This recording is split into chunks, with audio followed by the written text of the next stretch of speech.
Hello humans. Hello humans. 45 minutes later, shut this off. It's too bad it's warm. It's been pretty cold here. It's actually easier to take the cold when we don't have it, or when it's dry. When the air is dry, which we get around here with cold, the air just gets really, really dry. Then all of a sudden, the temperature rises from the mid-teens and 20s up into the 30s and 40s. But we get the increase in the moisture, and then everybody gets cold because of the moisture in the air. Usually, we're in the upper 80s into the 90s in terms of moisture content. Anyway, I'm going to keep on with the hyper-novelty theme for some time as we get into this, right? 'Cause there are so many weird ramifications of it. Boy, pelicans flying overhead, interesting. They're bigger than eagles, actually.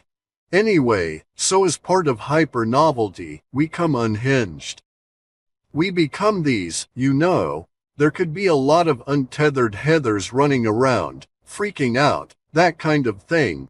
But also it's gonna extend to larger groups, to aggregated groups within our social order.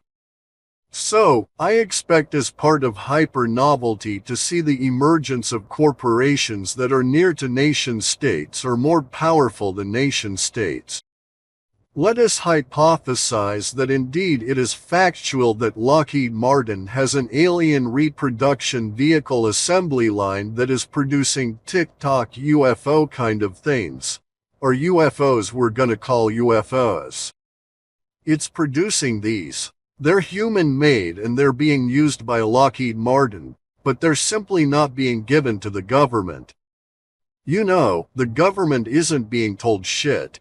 Once these people get hold of this technology, they say, fuck you, government. We're more powerful than you, and you guys cannot be trusted. So, that cannot be trusted part is really gonna be playing into it here in hyper-novelty. You will not believe the ramifications that I'm expecting to appear as a result of this. You guys can't be trusted, hitting the top down right. It's gonna be, so in my opinion, as we go through this over these next few years, the United States is going to recognize itself in a new state of being that is not federal control but is much more akin to the early days of the Republic with very, very little government control at all, and a lot of corporations just going off and doing their own shit. Let's hypothesize that Lockheed Martin has some of these, and they're not alone. There are other corporations that have these vehicles, different kinds of them. So, there's at least 2 different kinds of technology involved with alien reproduction vehicles that corporations have.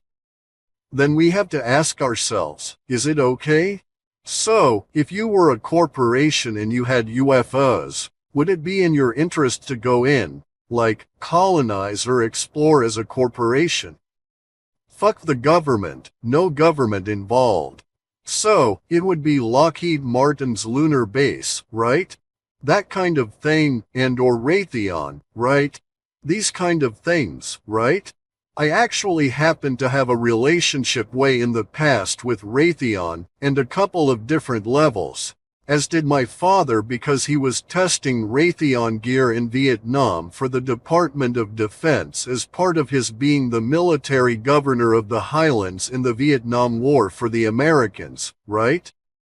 This, in the latter stages of the war, the Vietnamese government had broken down, and we get to a situation here where the US government was actually running the government in Vietnam because of the dysfunction of the corrupt government there that was basically the cause for everybody wanting to go communistic. It was planned, it was designed, it's a mother weapon kind of thing, but nonetheless, that was the stated reason was the government was so corrupt that, you know, they went communist just to get rid of all the corruption, which is what they're trying to do in the United States. They're trying to say everything's so corrupt you're gonna have to become a communist thing to get rid of all of the corrupt DOS that George Soros put in. So, there's 3,000 plus counties in the United States. It is estimated that George Soros has put in over 2,000 district attorneys and has put in an additional 4,000 people into the justice system in terms of, locally appointed judges, etc. So, they actually are all their allegiance to George Soros. They don't work for the United States government at all. They don't work for you guys. They work for George Soros. Anyway, so this is gonna come out in hyper novelty, and so we may well have a situation now where the activity that I'm seeing on the moon, okay, that I can accurately tell you why I suspect that I'm looking at a battle, okay. So, I can say this item, that item, this action, this movement, all of these things reflect an organized strategy in a directed strategic violence going on the lunar surface.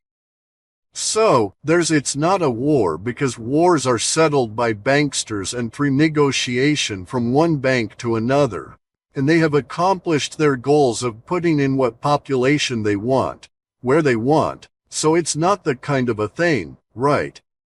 But, it's a contention. So we'll call it a war for lack of a better term, but these are wars of conquest. I think that I am watching that someone is attempting to kick off the motherfuckers that are on the moon, or to take over a big chunk of the moon, in preparation for kicking off the motherfuckers that are on it, or in it, or both. In any event, though, so we're seeing the contention and all of that, and now I have to wonder, they say, like a secret space program and all of that as though the government is in charge. It's like, hey guys, that is not necessarily the case.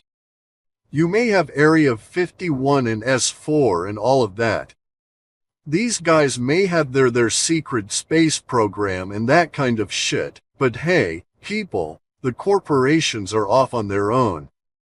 It is only because you were born before the years of hyper-novelty that you automatically assume that a secret space program of breakaway civilization is organized as, government pyramidical, etc.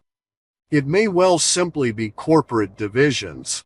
So, we may have, and if that's the case, let's assume that indeed some of what I'm saying is accurate, and we have organizations like, Lucky Martin and Raytheon, and some of these other places up there, fighting someone on the moon, okay?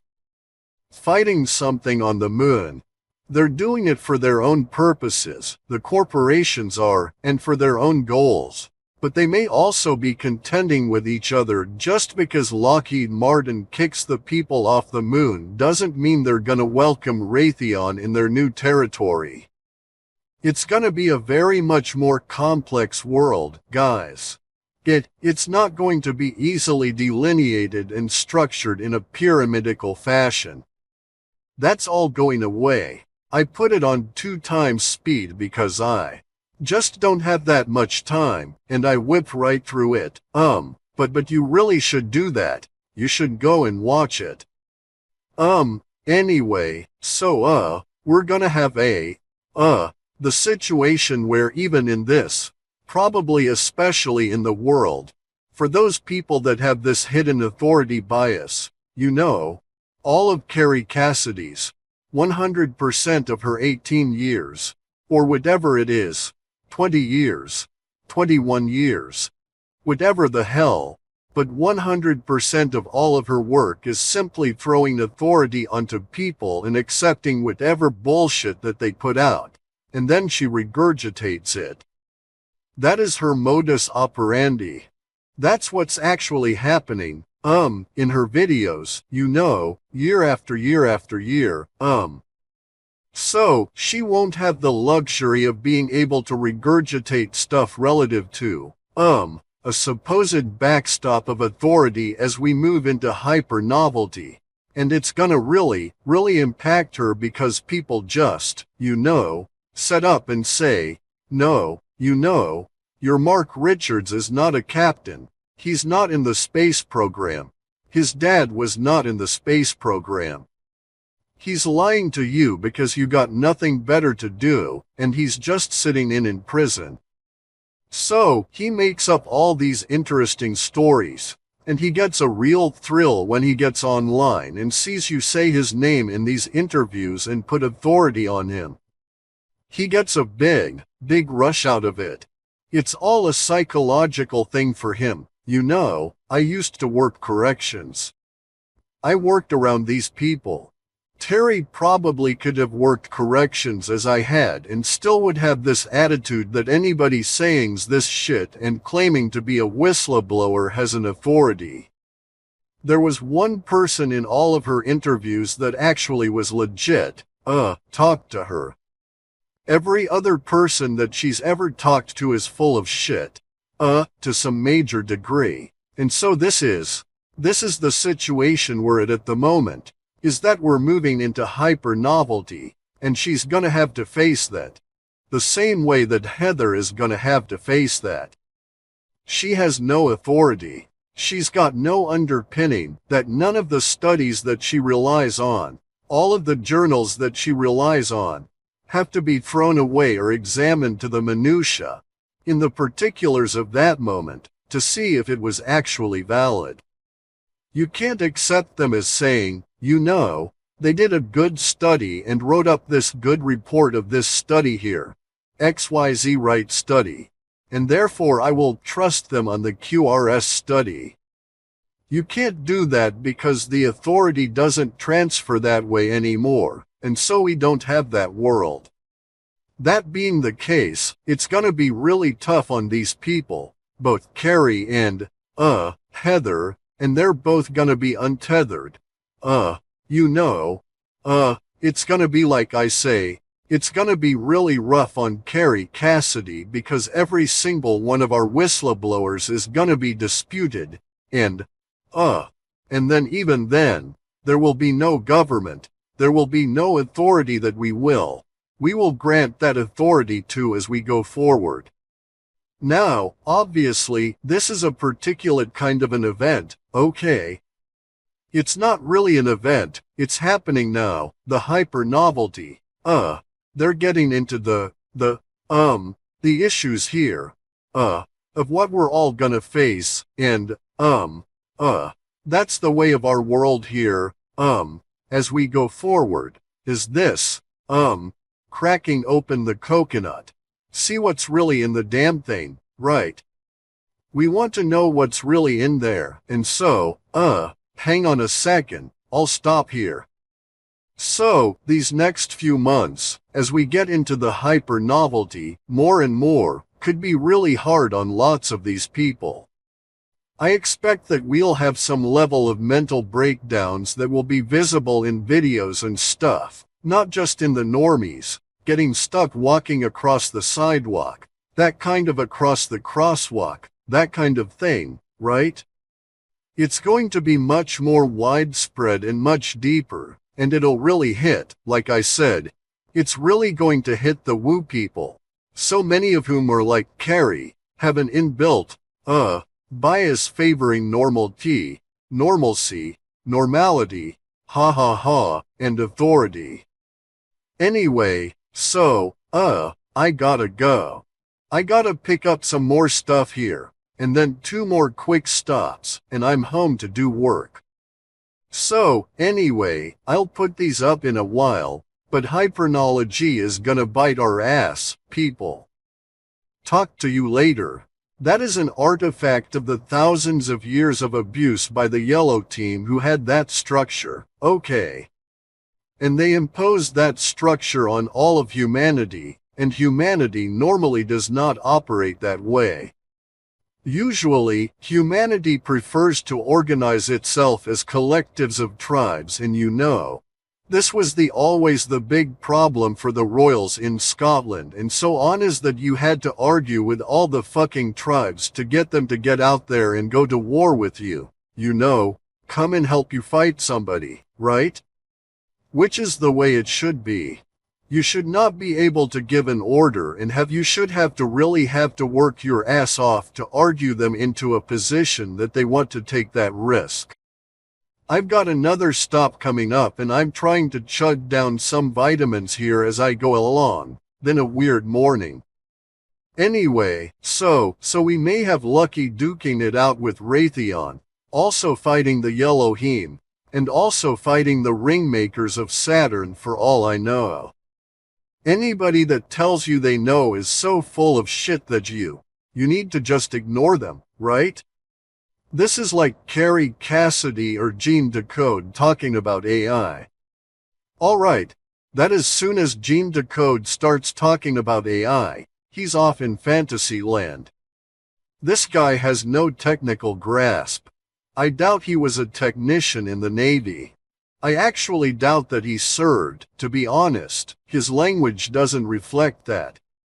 He sounds like a fucktard and a liar, to be honest, somebody caught in fantasy land. These other people believe them, this, what was he, Patriot something. One of these broadcasters had a G and D code in Carrie Cassidy on the other day, and it's like, oh my god, they're both discussing AI, and Carrie Cassidy lives in a fantasy land relative to AI and anything technical, right?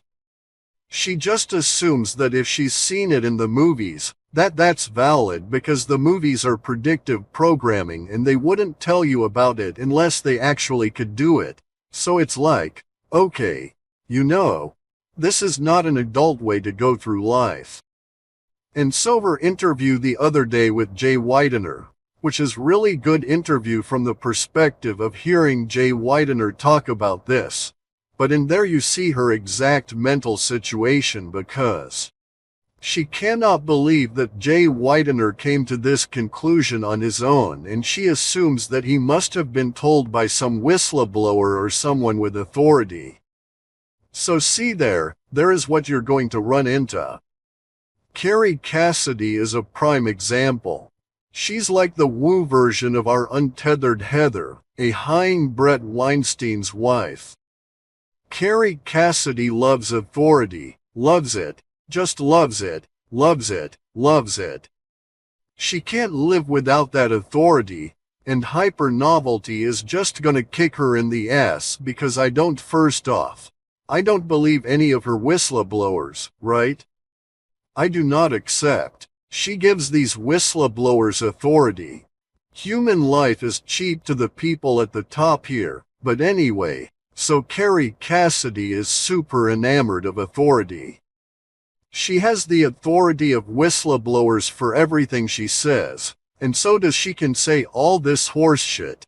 And she just assumes it's true because a whistleblower told her, and he wouldn't tell her. He would not deliberately lie because he has the authority of having lived through it, done it, or whatever the fuck, right? And it's just like Jay Widener was telling her, people lie, that he worked with Corey Good, the butthead who lied day after day after day on their guy TV shows to everybody's face for years. He lied, and then the fucker sued me for for stating my opinion that he was lying, and so he sues me. I win the lawsuit, which I'm kind of proud of because of the way I did it strategically, but anyway, and then he had to admit, Corey Good had to admit under oath in deposition that was all lies. And so, if a G&D code has to be put under deposition because he gets sued, is he gonna admit that all his bullshit is lies? Now, Carrie Cassidy, she's not lying. She's reporting to you what some whistleblower told her, what some person that she has granted authority to have this opinion and to be the backstop for her opinion is saying that XYZ is factual, so she can, robustly say this is factual. When in fact, it's worship. All of the stuff about AI is not technically possible. So, Gene Decode says that AI sweeps the internet 300 to 500 times a day. It reads every fucking thing on the internet. He's so lame. I mean, it hurts my head to hear shit like that. There's so many different reasons that is not feasible at all. And then he goes on to give attributes to AI of having willpower and having desire. No, AI has desire. They don't want to do anything. There's no they're there. So, Carrie Cassidy judges AI by herself. She wants this and so on. So she thinks AI is sentient as she is, and that's debatable as to whether or not she's actually sentient in any given point. That's what she does. She attributes all these things to AI. She personifies, and that's not the case. But Gene Decode does that too. And these people are saying this one guy, this Patriot podcast or whatever the fuck his name was saying that these were the two people that really knew AI well. They're the two people that are throwing out all kinds of fantasies, but they don't have a fucking clue about AI. And they're gonna, So in my way of thinking, hyper novelty is gonna be really bad on both of these guys because nobody's going to be accepting authority anymore. And Carrie Cassidy brings up Captain Mark Richards. I'm gonna say he's a liar. We can just dismiss what he says. He's a liar, and so she was in Real World of Hurt with this interview with Jay Widener, which is fascinating to watch. The psychology of her, as well as the Jay, describing how he came to this understanding about JFK, which I think is brilliant, and it is quite factual, right? In any event, though, but Carrie kept going back to this quote whistleblower, she kept going back to her authority about all of this. And Jay had to keep reminding her, he's lying, he's not telling you the truth. He was not there, it didn't happen that way. There was nothing for any of these people to be in on, right? So, it was not a giant conspiracy. And everybody telling her that, exactly, it was a giant conspiracy is 100% wrong. It was a conspiracy, but not the way we think, right? That's why you should go and watch Jay Widener's documentary, which is pretty cool.